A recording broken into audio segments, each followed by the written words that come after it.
Dari jurang yang dalam, aku berseru kepadamu ya Tuhan.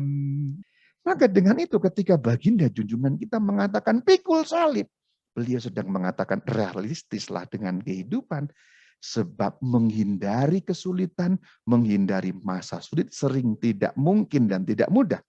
Maka cara yang paling realistis adalah menguatkan dirimu untuk menanggung itu semua dalam kekuatan yang datang dari Kristus.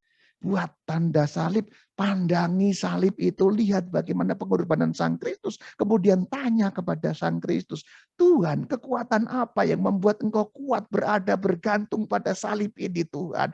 Tuhan, tolong beri kekuatan yang sama kepadaku untuk menanggung salibku.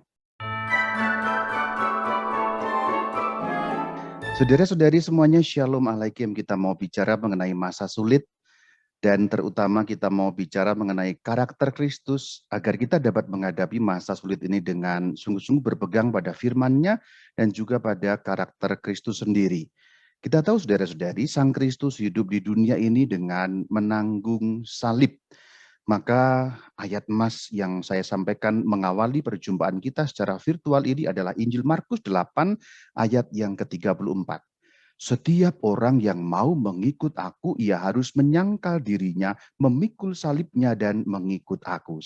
Tentang salib, karena menghadapi masa sulit, menghadapi sesuatu yang tidak mudah, maka kita akan mengarahkan diri kita pada salib. Sebab dengan memandang salib dan menimba kekuatan dari salib itulah kita dapat tetap bertahan tegak berdiri sampai pada kesudahannya pada masa-masa yang sulit. Saudara-saudari, salib punya dua makna. Yang pertama, makna harafiah. Makna harafiah adalah betul-betul kayu palang yang digunakan untuk menghukum Tuhan Yesus Kristus, dan melalui salib itulah baginda junjungan kita wafat dan menebus kita. Itu makna harafiah. Jadi benar-benar kayu yang dipalang untuk menghukum Tuhan junjungan kita dahulu kala 2000 tahun yang lalu. Salib secara harafiah juga kita pasang di rumah-rumah kita dan memang bentuknya kayu palang, meskipun tidak selalu dari kayu. Sekarang ada plastik, ada mika, dan berbagai macam bahan yang lain. Itu makna pertama. Tetapi makna yang kedua bagi kita seorang Kristen yang mengikuti Kristus, ada makna rohani dari salib. Yaitu apa? Salib adalah penderitaan, salib adalah kesulitan, saudara-saudari. Maka ketika kita bicara mengenai masa sulit, mau tidak mau kita harus bicara mengenai salib. Karena salib berarti penderitaan, salib berarti kesulitan. Hari-hari ini kita sedang mengalami masa sulit. Berarti hari-hari ini kita sedang mengalami salib. Mengalami penderitaan, kita juga sedang mengalami salib. Tetapi sebenarnya tidak semua penderitaan adalah salib. Saya mau memperlihatkan kepada saudara-saudari ada 3 kesulitan yang kita alami karena beberapa hal. Atau ada 3 sebab yang menyebabkan kita mengalami masa sulit, menyebabkan kita mengalami penderitaan. Sebab yang pertama adalah salah kita sendiri. Penyebab yang kedua adalah bukan salah sendiri. Penyebab yang ketiga adalah karena kita menjadi pengikut Sang Kristus.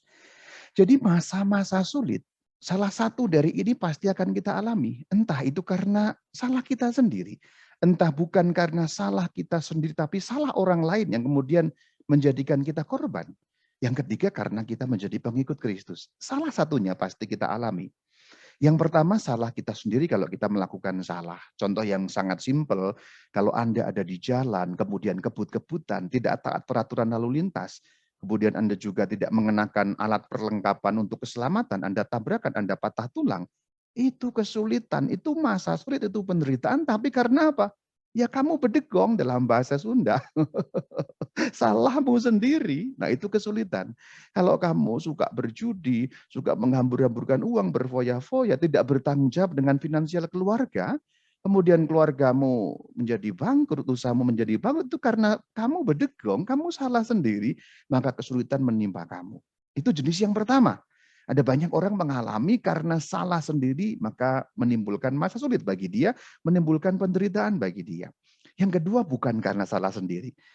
Seringkali saudara-saudari kita ini sudah begitu hati-hati, kita sudah begitu cermat, kita sudah begitu memperhitungkan langkah-langkah hidup kita, Tetapi karena orang lain yang bersalah menyebabkan kita menjadi korban, menimbulkan kesulitan bagi kita, menimbulkan penderitaan bagi kita. Itu adalah kesulitan juga.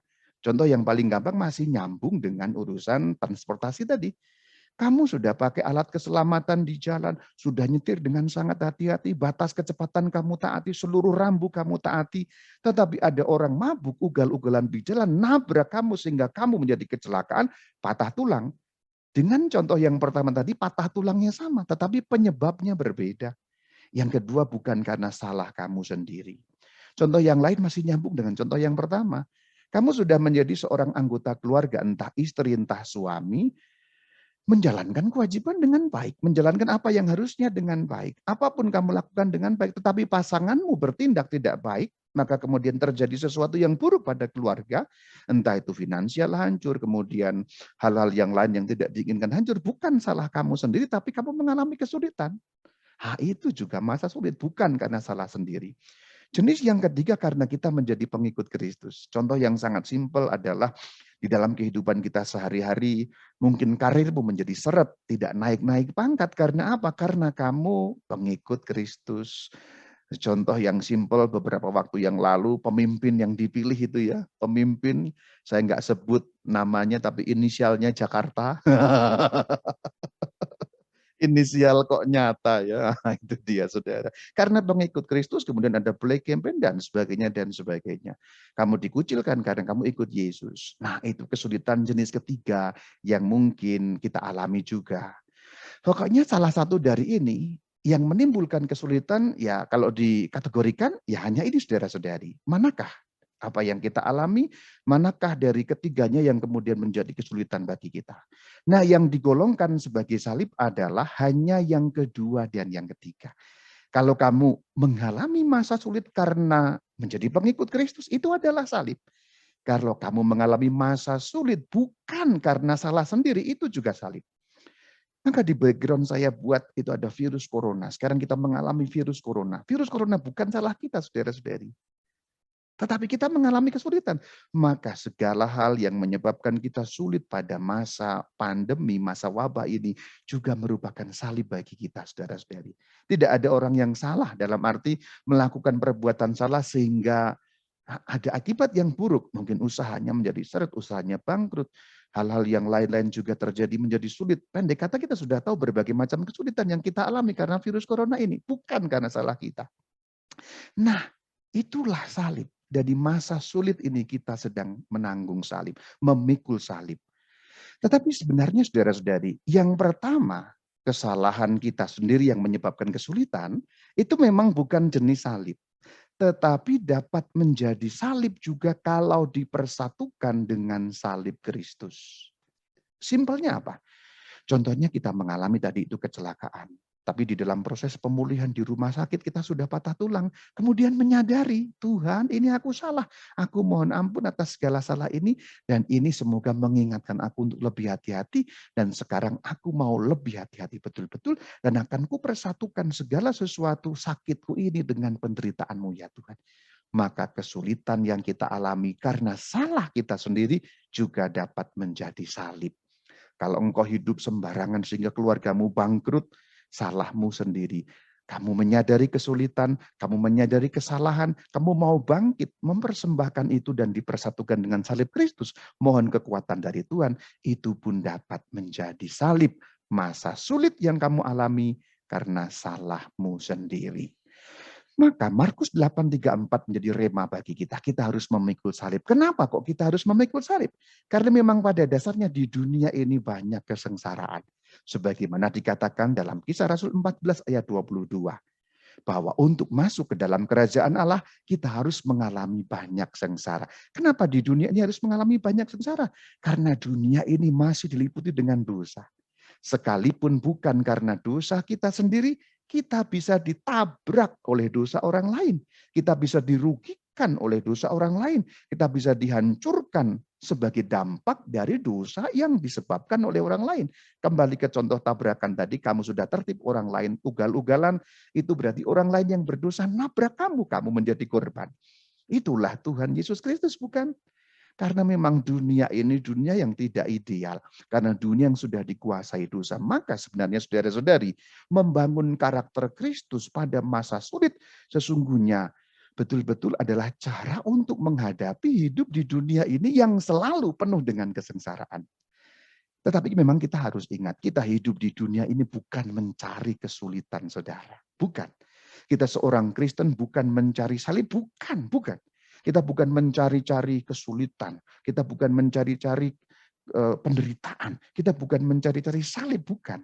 Tetapi salib, penderitaan, kesulitan, masa sulit datang begitu saja bagi kita. Dan sesungguhnya ketika Tuhan mengatakan, yang mau ikut aku, pikul salib, Tuhan kita, junjungan kita, sungguh-sungguh memberi kita satu penalaran yang sangat realistis. Dunia ini tidak ada kebahagiaan yang mutlak. Saya katakan tidak ada kebahagiaan yang mutlak. Saya bukan mengatakan di dunia ini tidak ada kebahagiaan. Ada, tetapi tidak mutlak. Kebahagiaan kita yang sebentar itu kemudian disusul oleh kesulitan, oleh penderitaan, oleh tangis dan air mata. Belum begitu lama anak kita menikah, barangkali seperti itu. Kita happy luar biasa. Sebagai contoh, saya belum lama mengalami, belum 1 tahun orang menikah di Subang itu saudara. Luar biasa kegembiraan, anak menikah, punya mantu, mantu dan mertua rukun, baik mereka bersuka cita luar biasa. Kemudian mulai hamil itu menantu. Kemudian semua gembira sukacita. Tapi pada saat melahirkan, bayi lahir mamanya meninggal dunia. Bahkan ketika pasangan itu belum merayakan 1 tahun ulang tahun perkawinan mereka. Saya yang mengadakan requiem untuk mereka di Subang belum lama ini. Mereka baru akan merayakan pertengahan bulan Desember ini, awal bulan atau akhir November yang lalu, meninggal dunia. Jadi kebahagiaan kita itu cepat sekali disusul oleh penderitaan-penderitaan, susul menyusul. Kebahagiaan kita di dunia ini nggak terlalu bertahan lama. Itulah kenapa saya mengatakan kebahagiaan kita di dunia ini seperti kilat, celap, celap, celap, celap. Bukan berarti tidak ada. Ada, tetapi hanya seperti kilat. Dan sesungguhnya kalau kita mau jujur pada hidup kita mau jujur pada perasaan kita, banyakkan sengsaranya. Tentu sikap ini bukan sikap pesimistis ya saudara-saudari. Saya tidak mengajak Anda memandang hidup dengan pesimistis, tidak.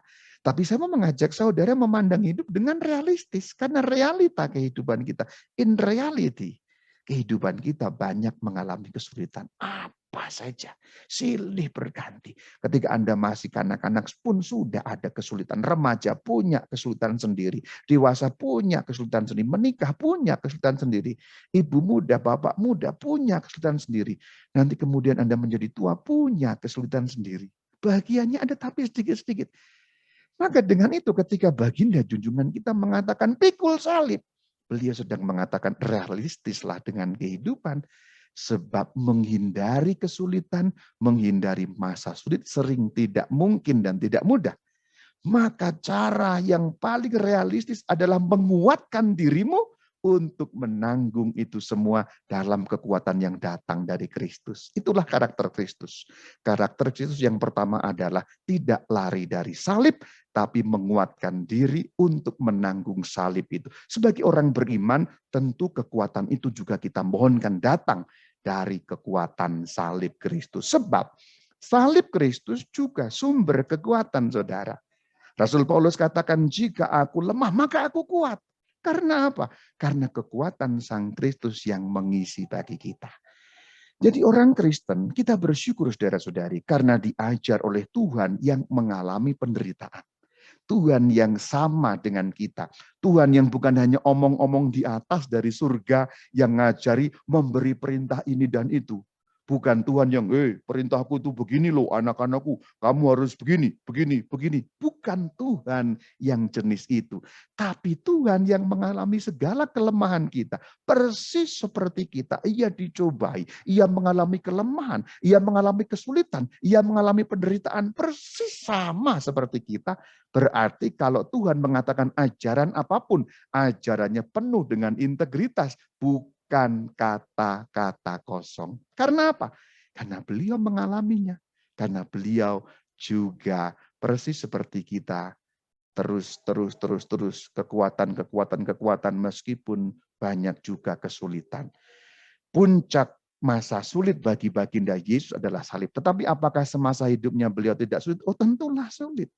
Kalau kita membaca bahkan dalam pengajaran-pengajaran beliau sering dibantah, bahkan diancam dibunuh. Kita ingat suatu kali ada di rumah ibadat, kemudian keluar dari rumah ibadat, orang berbondong-bondong mendorong supaya beliau jatuh dari tebing gunung. Ada banyak musuh juga beliau itu. Jadi penderitaan yang dialami Sang Kristus sesungguhnya menjadi sumber kekuatan bagi kita. Sebab apa? Penderitaan disusul kemuliaan. Itu seperti dikatakan dalam surat pertama Petrus pada bab pertama ayat yang ke-11. Penderitaan yang menimpa Kristus, kemudian apa? Disusul kemuliaan sesudah itu. Kita tahu, di balik salib tak pernah hanya ada kematian. Ini karakter yang kedua yang perlu kita bangun. Kekuatan salib, bahwa di balik salib tak pernah hanya kematian. Sebab setelah kematian kemuliaan menyusul. Tuhan katakan di dalam kitab Wahyu, siapa yang bertahan sampai kesudahannya, kepadanya akan kuanugerahkan mahkota kehidupan. Saudara, Rasul Paulus juga mengingatkan kita dalam surat Roma 8 ayat 18. Penderitaan zaman ini tidak dapat dibandingkan dengan kemuliaan yang akan dinyatakan kepada kita. Maka mengingat itu, ada kemuliaan di balik segala penderitaan, di balik salib. Maka saudara-saudari, kita ingat juga firman Tuhan bahwa masa sulit yang kita tanggung tak akan pernah melebihi kekuatan kita. Kita harus ingat baik-baik. Masa sulit yang kita tanggung tak pernah melebihi kekuatan kita. Tuhan tidak mencobai melebihi apa yang menjadi kekuatan kita untuk menanggungnya, saudara. Ini warta gembira, haleluya, saudara. Maka dengan itu kita yakin bahwa penderitaan apapun, mas sulit apapun, kita akan lalui dengan berpegang pada kaki Kristus yang tersalib.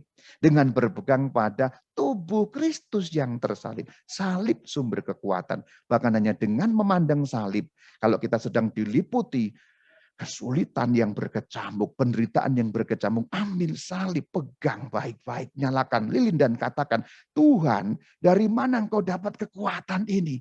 Kekuatan yang sama berikan kepadaku Tuhan. Itu sudah menjadi kekuatan yang tersendiri.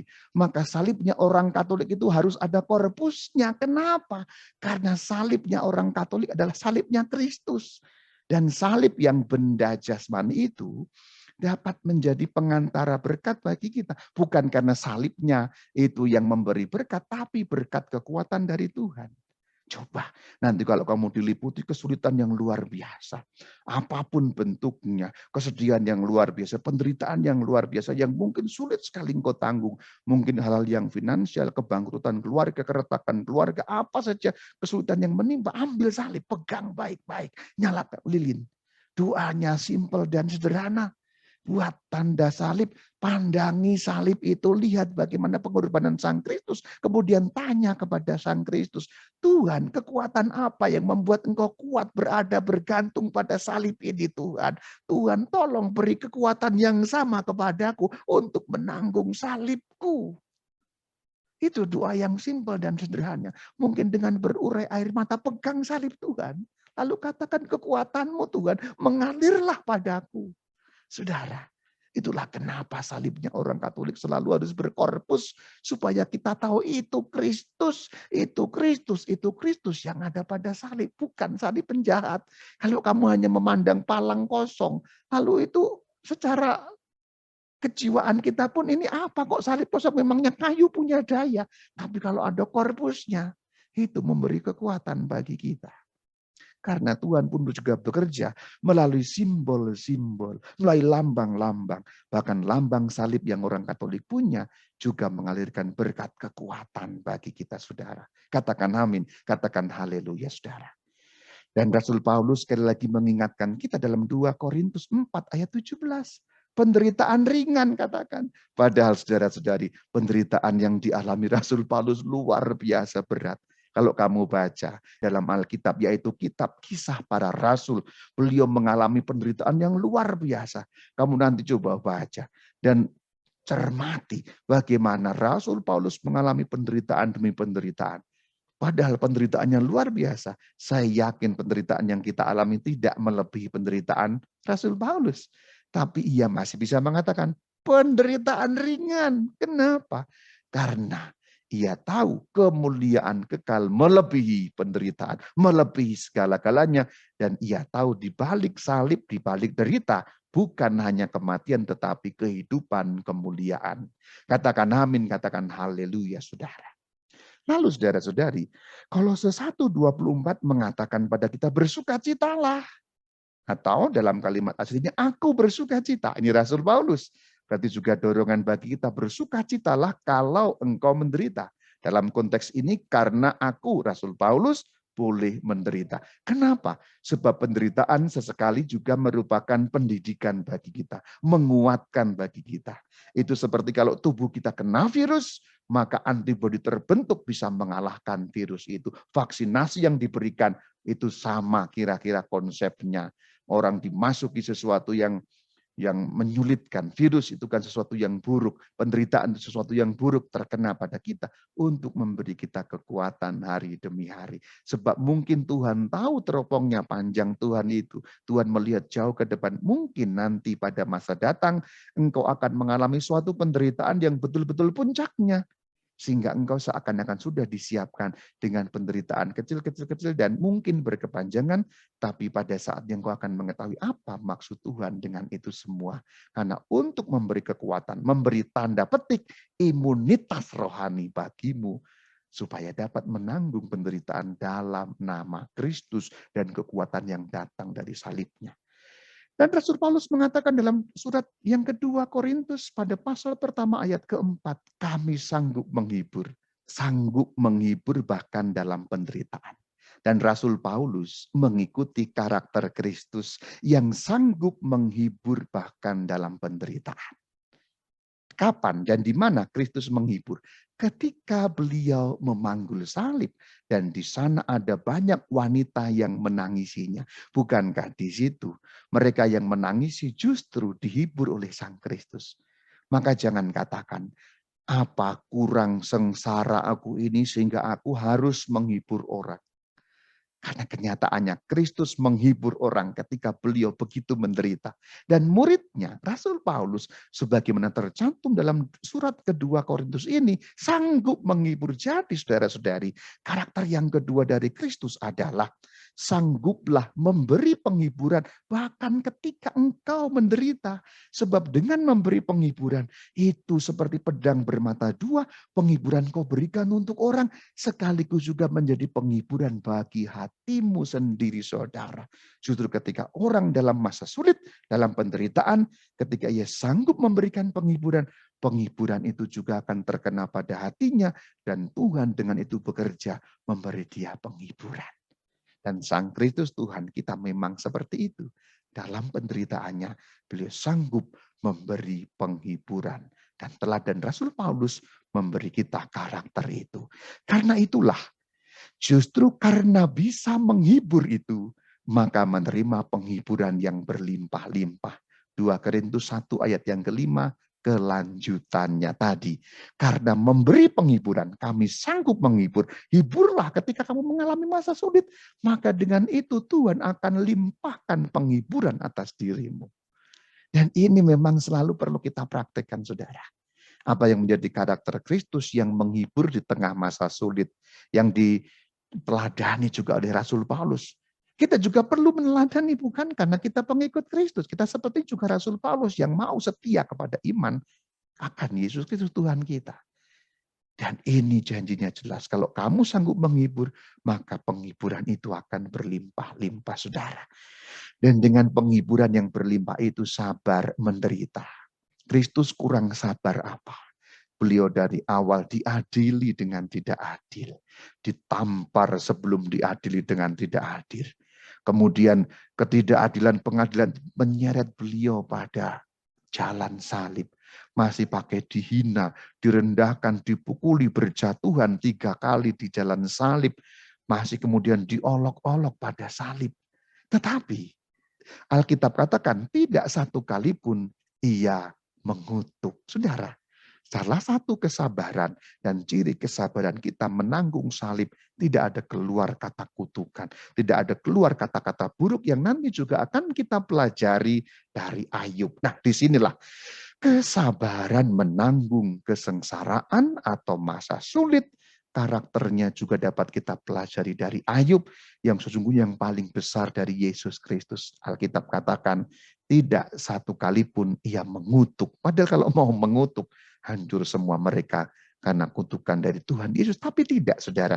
Karena kesabaran yang menanggung masa sulit itu membuat akan bertahan sampai pada kesudahannya sehingga kemuliaan ada di sana. Karakter yang ketiga, sabar menderita, yang juga dapat kita lihat kalau kita mengacu pada Ayub, tokoh yang menderita dalam perjanjian lama. Yang kalau dalam Mazmur 130 pada ayat pertama, berdoa dari jurang yang dalam. Dari jurang yang dalam aku berseru kepadamu ya Tuhan. Dari jurang yang dalam, aku berseru kepadamu ya Tuhan. Lagunya ada itu. Itu lagu yang sudah sangat tradisional dalam gereja Katolik. Dari jurang yang dalam, aku berseru kepadamu ya Tuhan. Dari jurang yang dalam aku berseru kepadamu ya Tuhan. Dan seterusnya. Kita akan lihat Ayub 1:21. Di dalam penderitaannya, ini semua habis-habisan pada waktu itu, saudara. Saya tidak bahas yang bagian awal-awal supaya kita langsung fokus pada bagaimana respon Ayub. Pada waktu itu semua hartanya habis, bahkan tidak hanya harta, anak-anaknya semua habis. Bahkan tidak hanya anak-anak, pada akhirnya harta anak semua habis, tidak hanya itu, badannya habis dengan ada penyakit borok yang luar biasa. Tapi dalam Ayub 1 ayat 21 Ayub bisa katakan Tuhan yang memberi, Tuhan yang mengambil, terpujilah nama Tuhan. Saudara, ini doa yang luar biasa yang sesungguhnya dapat selalu kita doakan kalau kita mengalami masa sulit apapun bentuknya. Engkau ditinggal pasangan, masa sulit. Engkau ditinggal suami, masa sulit. Engkau ditinggal istri, masa sulit. Engkau didahului meninggal anakmu, masa sulit. Engkau bangkrut, masa sulit. Apapun bentuknya, masa sulitmu itu. Kiranya engkau dapat bisa mengatakan, Tuhan yang memberi, Tuhan yang mengambil, terpujilah nama Tuhan. Dan dengan itu saudara, kalau melihat bagaimana respon Ayub, dengan itu semua Ayub tidak berbuat dosa. Kesabaran menanggung penderitaan adalah salah satunya dengan tidak mengatakan hal yang buruk, memprotes kepada Tuhan, apalagi sampai menghujat, menyalahkan Tuhan. Karena seringkali juga apa yang kita alami itu bukan karena Tuhan menyebabkannya, tapi karena dosa orang lain terkena, menjadi kita menjadi korban, karena kita menjadi pengikut Kristus, orang perlakukan diskriminasi. Maka kita hendaknya bisa mengatakan Tuhan memberi, Tuhan mengambil, terpujilah nama Tuhan. Ayo, Anda yang di rumah belajar mengatakan hal ini. Ayub 1 ayat 21, warna kuning yang cetak. Ayo katakan bersama dengan aku, bersama-sama Anda yang di rumah katakan bersama-sama.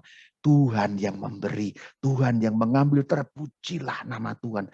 Ulangi bersama-sama, katakan Tuhan yang memberi, Tuhan yang mengambil, terpujilah nama Tuhan. Maka ayat ini sangat bagus, salah satunya kalau engkau mendengar berita kematian, atau juga kalau engkau ditinggal kematian oleh keluargamu, pasanganmu, atau siapapun orang-orang dekat, itu menjadi masa sulit. Ayat ini menjadi ayat rema yang bagus sekali. Tuhan memberi, Tuhan mengambil, terpujilah nama Tuhan. Kalimat yang terakhir, terpujilah nama Tuhan, menegaskan sikap Ayub yang sabar menanggung penderitaan. Seperti yang dikatakan Rasul Paulus tadi dalam surat kedua Korintus. Kesabaran menanggung penderitaan berarti kita masih bisa mengatakan terpujilah nama Tuhan. Lalu dengan itu dikatakan Ayub tidak berbuat dosa. Kalau kita tidak menuduh Allah. Ini tidak menuduh Allah. Kalimat lanjutannya. Apa artinya menuduh Allah? Menyalahkan Allah. Protes berkepanjangan kepada Allah. Dan lain sebagainya, dan lain sebagainya. Pokoknya kalau aku menderita, Allah yang salah. Ayub tidak melakukannya, maka dengan itu masa sulit yang dialami Ayub tidak membuat dia berbuat dosa. Dan Alkitab katakan Ayub 1:22, Ayub tidak berbuat dosa dengan itu semua. Bahkan ketika istrinya mengatakan, bertekunkah engkau terus dalam kesalehanmu? Masihkah engkau tekun? Ini godaan saudara. Jangan kita berkhianat kepada Tuhan dan meninggalkan Tuhan justru ketika kita mengalami masa sulit. Dalam Ayub 2 ayat yang ke-9. Ini suatu godaan dari istri Ayub sendiri dalam bahasa simpel, dalam bahasa Jepang jelas dan gampang. Simpelnya sudahlah, berhentilah menyembah Tuhan, berhentilah percaya kepada Tuhan. Maka dikatakan, kutukilah Allahmu dan matilah. Modar aja deh lu ke laut aja. Ngapain tetap menyembah Tuhan yang seperti itu? Memangnya Tuhanmu sanggup melepaskan engkau dari penderitaanmu. Nyatanya kamu ikut Tuhan menderita. Dan kita belajar dari sosok Ayub. Bahkan ketika istrinya memberi godaan dia untuk lepas dari Tuhan, untuk mengutuki Tuhan. Kalau kita lihat ayatnya bagus sekali. Ayub 2 ayat 9 ini istri Ayub berkata, kutukilah Allahmu. Kenapa dikatakan mu? Karena istri Ayub sudah tidak menganggap Allah itu sebagai Allahnya. Simpelnya dia berpaling dari Tuhan dengan mengatakan kurang lebih kira-kira Tuhan yang ini tidak sanggup melepaskan keluarga kami dari kesulitan. Untuk apa nyembah Tuhan yang ini lagi? Tetapi Ayub lagi-lagi mengatakan, ini jawab Ayub, engkau bicara seperti perempuan gila. Gila lundro katanya. Gila lundro. Kalau nggak nyembah Tuhan, aku mau kemana? Itu seperti persis yang dikatakan Rasul Petrus. Tuhan padamu ada sabda sumber kehidupan. Kemana kami akan pergi? Kemana kami akan pergi? Akan menjadi renungan bagi kita. Kalau engkau mau tinggalkan Tuhan, kemana kamu akan pergi? Apakah engkau punya pengganti? Apakah engkau punya sandaran yang lebih baik daripada Tuhan? Maka perkataan Ayub ini luar biasa. Kita mau terima yang baik dari Allah, dari Tuhan. Tetapi tidak mau terima yang buruk. Lagi-lagi Ayub tidak berbuat dosa dengan bibirnya. Berarti sabar menanggung segala masa sulit. Persis seperti dalam surat 2 Korintus yang dijelaskan kepada kita pada pasal pertama ayat yang ke-6 tadi. Saudara, itu kiranya menjadi karakter bagi kita pada masa sulit. Tidak mengutuki Allah, tidak berbuat dosa dengan bibir kita, tidak menuduh Allah, tidak berkhianat kepada Allah. Simple pendek kata, jangan tinggalkan Tuhan. Sebab adakah engkau punya Tuhan yang lebih baik daripada Tuhan Allah kita? Adakah engkau punya sandaran yang lain? Maka masa sulit bukan saatnya untuk menyalahkan Tuhan, tapi mohon kekuatan Tuhan. Hanya engkau sumber kekuatan dari jurang yang dalam. Aku berseru kepadamu, tolonglah aku, bersegeralah menolong aku ya Tuhan. Dalam hal ini kita patut juga belajar dari cara orang Yahudi. Ketika orang Yahudi mengalami kesulitan, ketika orang Yahudi mengalami apa yang sulit bagi mereka, penderitaan masa sulit tak pernah dalam Alkitab umat Tuhan perjanjian lama atau orang-orang Yahudi itu mengatakan, aku salah, aku ini menyalahkan Tuhan dalam arti itu. Tak pernah mereka menyalahkan Tuhan. Mereka selalu mengatakan, Tuhan aku telah berbuat dosa, ampuni aku, beri kami kekuatan. Bahkan ketika mereka mengalami penderitaan masa sulit yang dahsyat sekali, yaitu pembuangan Babilonia. Masa sulit yang traumatik bagi umat perjanjian lama, tapi mereka tak meninggalkan Tuhan. Contoh Daniel yang luar biasa ada di masa sulit Babilonia. Kita dapat baca dari kitab Daniel, saudara. Tidak berbuat dosa, tidak menuduh Allah berbuat yang tidak patut. Setelah itu kita akan juga belajar dari sosok Kristus. Dalam Lukas 22 ayat 42 Tuhan katakan, ya Bapa, jika engkau mau ambil cawan ini daripadaku, tapi bukan kehendakku melainkan kehendakmu. Kehendak siapa?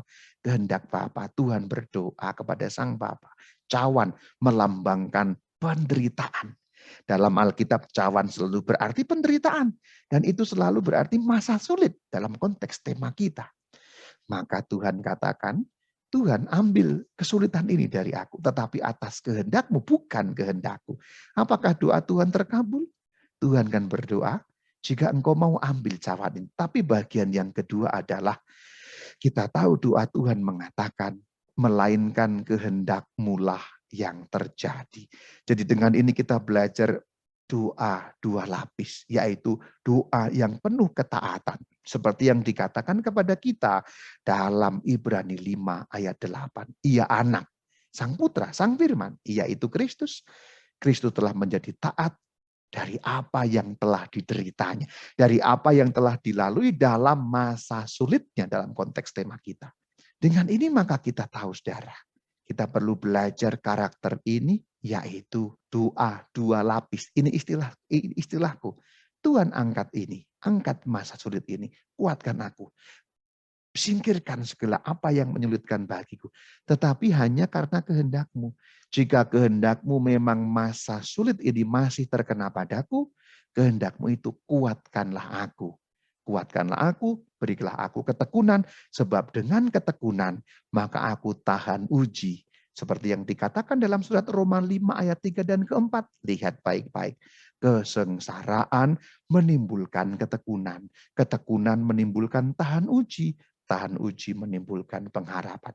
Jadi dalam hal tertentu Tuhan kadang-kadang ingin sengsara itu, masa sulit itu tetap ada pada kita. Supaya kita tekun. Dan karena ketekunan itu kita tahan uji, saudara. Saya mengutip 2 Korintus 12 ayat yang ke-10. Perkataan Rasul Paulus semoga menjadi rema bagi kita. Menutup pembicaraan kita mengenai karakter Kristus pada masa sulit. Kubacakan. 2 Korintus 12 pada ayatnya yang ke-10. Karena itu aku senang dan rela di dalam kelemahan, di dalam siksaan, di dalam kesukaran, di dalam penganiayaan dan kesesakan oleh karena Kristus. Sebab jika aku lemah maka aku kuat. Perhatikan saudara, kelemahan, siksaan, kesukaran, penganiayaan, kesesakan, itu semua yang di bagian depan disebut. Apa itu? Kelemahan, siksaan, kesukaran, penganiayaan, kesesakan. Itulah masa sulit. Itulah penderitaan. Dan Rasul Paulus katakan, jika aku lemah, aku kuat. Jika aku lemah, aku kuat. Jika aku lemah, maka aku kuat. Katakan berulang kali. Anda yang di rumah, katakan ini sebagai rema. Jika aku lemah, maka aku kuat. Sekali lagi, bersama-sama saudara. Jika aku lemah, maka aku kuat. Kenapa aku kuat? Karena kekuatan datang dari salib Kristus. Shalom alaikum.